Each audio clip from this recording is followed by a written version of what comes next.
and a big warm welcome to this week's Wildlife Matters podcast. I'm your host, Nigel Palmer, and we have a real treat for you today. But it's not the Q&A you may have been expecting, and that has been put back slightly while we finalise the production.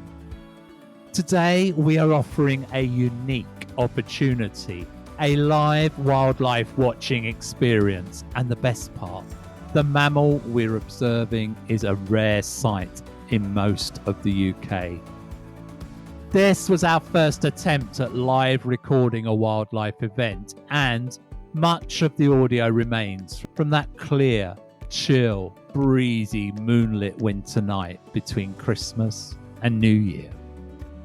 As always, we begin though with this week's Wildlife Matters Nature News.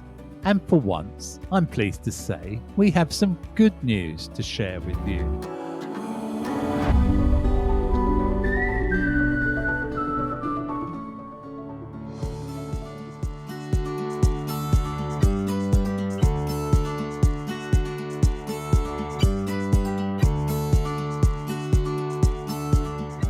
Hello and welcome to this week's Wildlife Matters Nature News. And it's reassuring, although incredibly rare, to bring you some good nature news this week. A new bill banning the export of livestock for slaughter cleared Parliament this week, with campaigners hailing it as a landmark moment for animal welfare. The UK will become the first European country to implement a ban on live animal exports, joining countries like New Zealand, Australia, and Brazil in phasing out or ending the trade.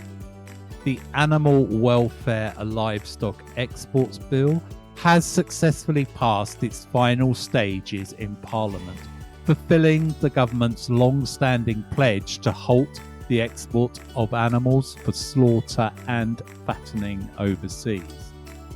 Animal Aid says the significance of this legislation cannot be overstated, and that after 50 years of tireless advocacy, live animal exports will finally be consigned to history where they belong. For decades, millions of animals have endured harrowing, long-distance journeys in overcrowded, unsanitary conditions, enduring extreme temperatures and deprivation of food and water for days, and sometimes even weeks. Many have ended up in circumstances that violate UK law, such as confinement in veal crates where young calves are isolated and unable to move freely. Ian Green, the director of Animal Aid, expressed joy at the news. And Ian told Wildlife Matters, "We're delighted by the news of the ban on live animal exports following widespread public support.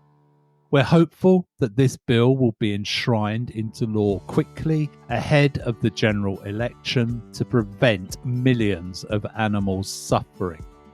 Emma Slawinski, Director of Policy, Prevention and Campaigns at the RSPCA, described the ban on live exports as an extraordinary achievement that activists had campaigned for over 50 years. Emma told Wildlife Matters that back in the 90s, we had over 1 million animals leaving the UK. It's an abhorrent trade. The suffering is intense and it goes on for a long time. Some of those journeys were measured in days, not hours, and they're never going to happen again. Compassion in World Farming called it a momentous day for farmed animals. Whilst we undoubtedly welcome and celebrate this news, we also remember the dedication of animal rights activists like Jill Phipps, who died in 1995 whilst protesting the export of live veal calves from Coventry. This victory belongs to Jill, and the countless activists, campaigners, and supporters who never gave up. You were and remain an inspiration to the many who fight for their own causes today. The bill will now be heading for royal assent. And that has been this week's Wildlife Matters Nature News. Now, if you grab your hats and your coat, wrap up warm and join me on a chill winter night deep in the forest as we spend the night with the Pine Martens.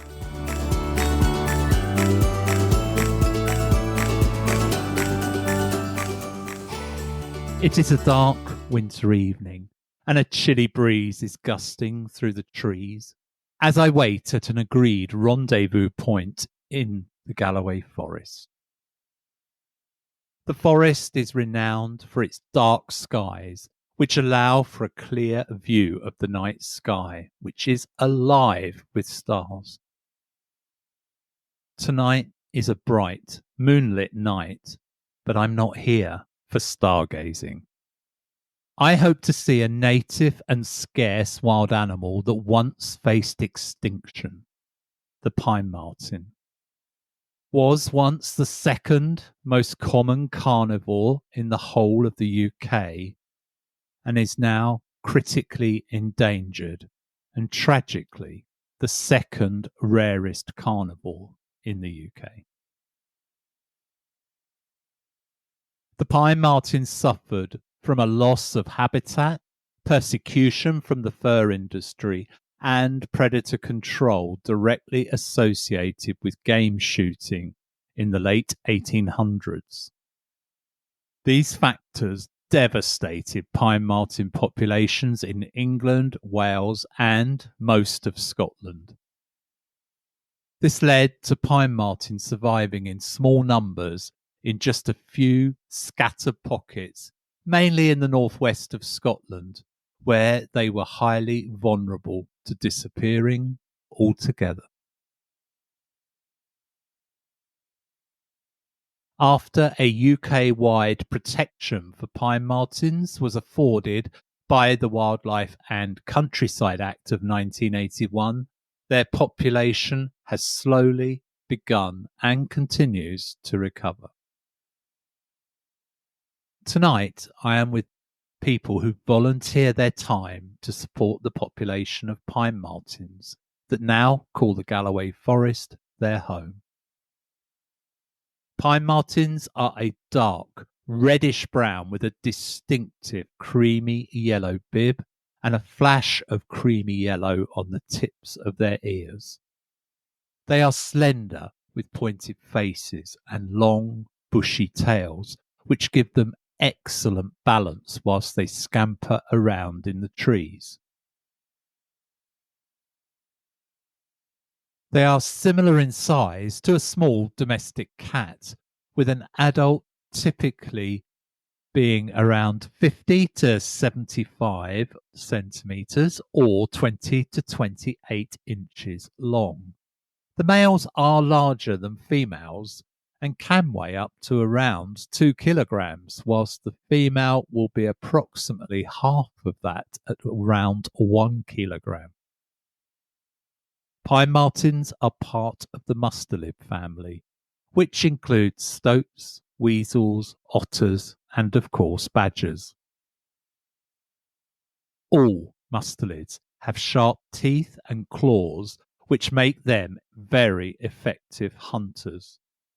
Pine martens are unique among mustelids because they are the only ones that can climb trees.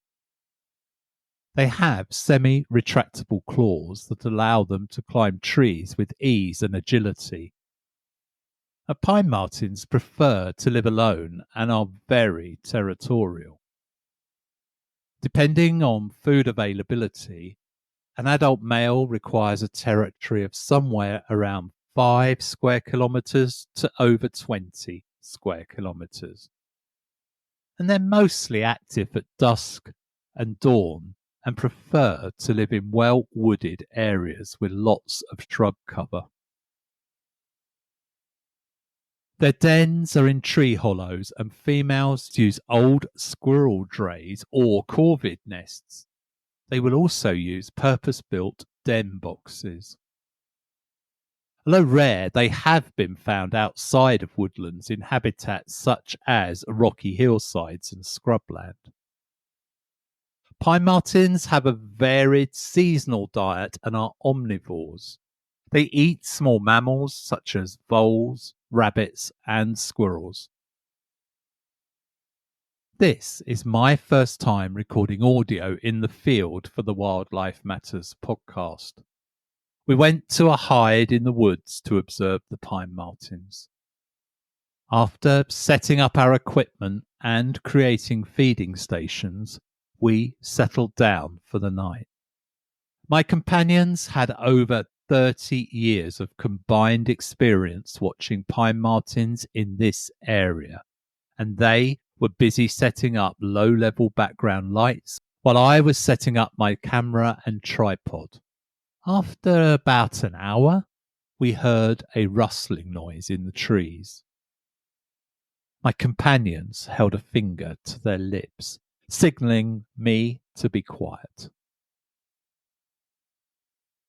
We waited silently until a large male pine marten appeared, moving towards one of the feeding stations. Like their mustarlig cousins, they are opportunistic feeders and are very happy using feeding stations loaded with a range of winter treats. Pine martens are known to have a soft spot for manufactured foods, such as peanut butter and jam sandwiches, which we have a couple of large sandwich boxes full of, although I was hopeful that some of them were to feed us. Pine martens will eat a varied and mixed diet in the wild, ranging from insects and amphibians to ground nesting birds, their eggs, and seasonal produce such as fruit and berries.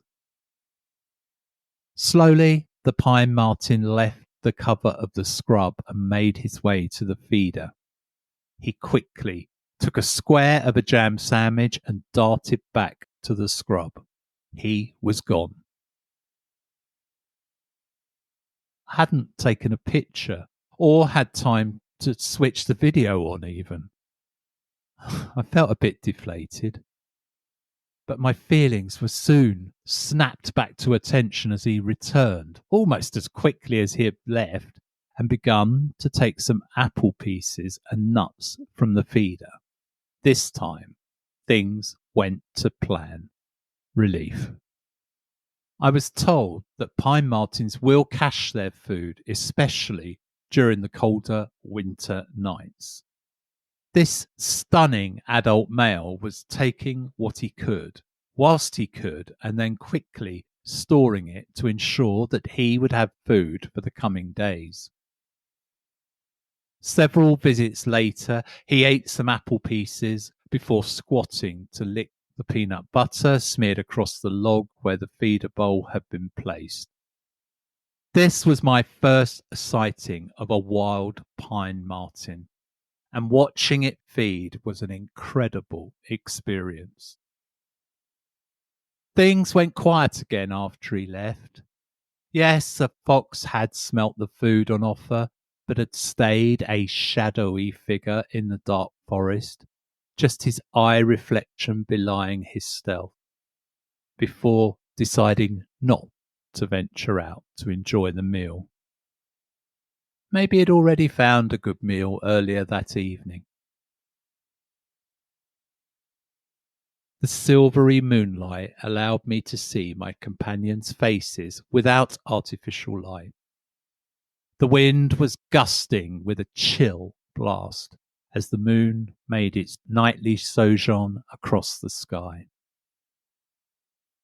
It was around 2:40 a.m. when the rustling in the scrub began again, and then we heard a distinctly cat-like towling noise. Now this was very unusual, as pine martens are solitary and rarely use any form of sound communication. As I sat, statuesque and in complete silence, what I hoped for began to play out live before my eyes. A female pine marten came towards one of the feeders, and right behind her were two, three, no, four. Wow, there were 5 kits. Now, these kits were young adults by now. They would have been born in March or April with their eyes closed and just a thin coat of lightly coloured fur. During the first 6 weeks of life, the Pine Marten kits rely entirely on their mother for milk and warmth. The mother will only leave the nest for short periods to find food, while the male Pine Marten plays no role in raising the kits. As the kits grow, they explore the outside world, usually around July or August, and can hunt and find food independently by October. Typically, the kits stay with their mother throughout their first winter, although they may sleep in separate dens. Male kits sometimes leave to establish their territories, but in most cases, the mothers keep the kits together. The mother Pine Marten mates in July or August and undergoes a biological process known as delayed implantation, ensuring that the kits are born at the best time of the year for survival. This is the only time Pine Martens communicate audibly, and their distinct cat-like call is the sound they make during mating. The data collected by volunteers observing Pine Martens' behaviour and ecology helps to inform future conservation plans. Pine Martens typically live for 8 to 10 years in the wild, and their population has been slowly recovering after years of persecution by humans. The Pine Marten's primary predators in the wild are foxes and raptors, but their decline was due to human persecution and habitat loss. They were trapped, poisoned, and shot by gamekeepers during the development of the shooting estates, and their thick, soft, reddish-brown fur was hunted before that.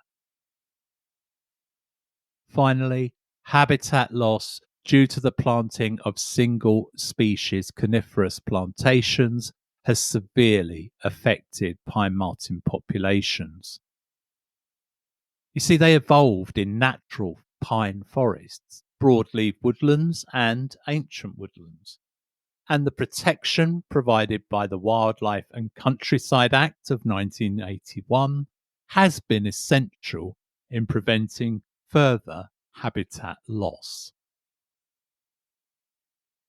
The Act requires that forestry workers check for Pine Martens and other species before conducting any work and bans forestry work between April and June when the kits are born and dependent upon their mothers. Pine Martens in Scotland have seen their population recover to relatively high densities in the Highlands. Here in the Galloway Forest, Pine Martens have returned over the past 25 to 30 years, thanks to a decrease in gamekeeping and an increase in forested areas. Gamekeepers had persecuted Pine Martens for many years, which resulted in their low numbers in the area. The growth in forest areas has allowed Pine Martens to thrive and support reintroduction to other regions of southern Scotland. Pine Martens can be found in Wales, and some reintroductions are underway in England. However, Pine Martens are still at present absent from most of England. Wildlife Matters plans to present a podcast from the Forest of Dean Pine Marten project, and we will provide more information soon. Pine martens are enigmatic and native animals that are a vital part of our ecology and ecosystems in the UK. Due to human persecution, they have been missing for way too long.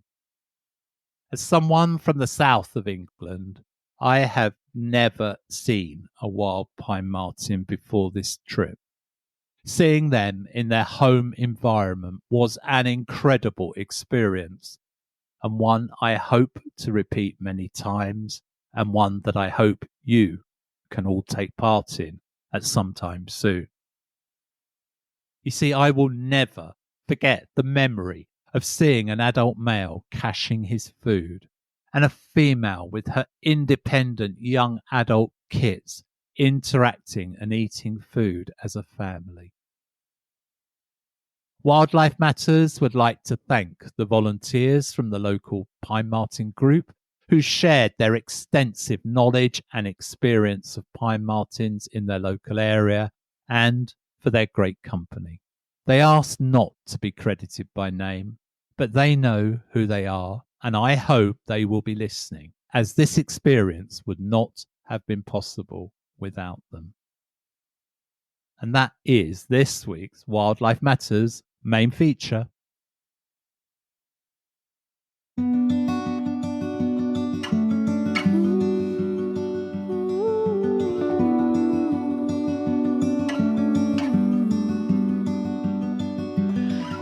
We recorded this week's Mindful Moments whilst on location and during the creation of this episode of the podcast on a dark winter's evening.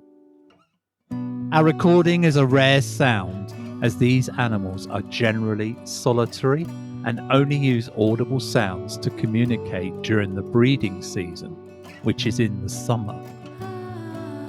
Hearing this sound from a dark winter forest night was unique and helped make the whole experience even more memorable. It is short and also a little shrill to our ears, but otherwise enjoy.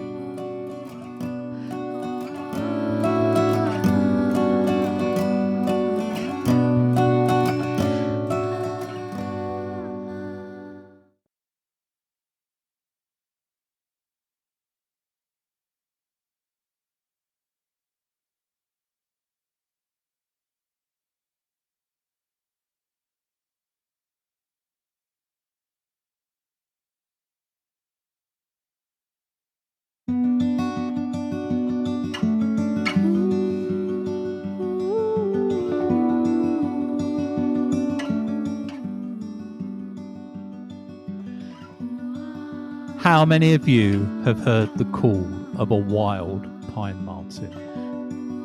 Yes, its shrill, screeching sound resembles that of a domestic cat, but it is also a real treat for nature lovers and our gift to you, our wonderful listeners.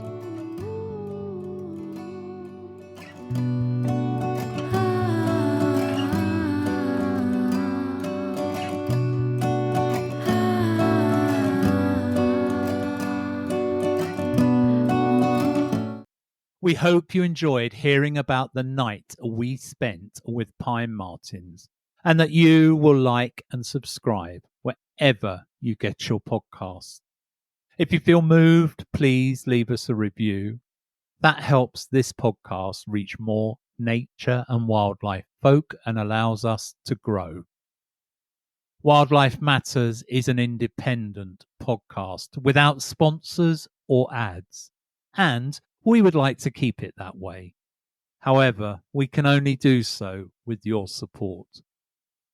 If you can, join our Patreon group or buy us a Ko-fi.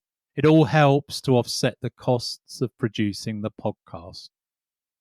And you will also find Wildlife Matters on all social media platforms, and it would be great if you could like and share our content. Thank you for choosing to join us today.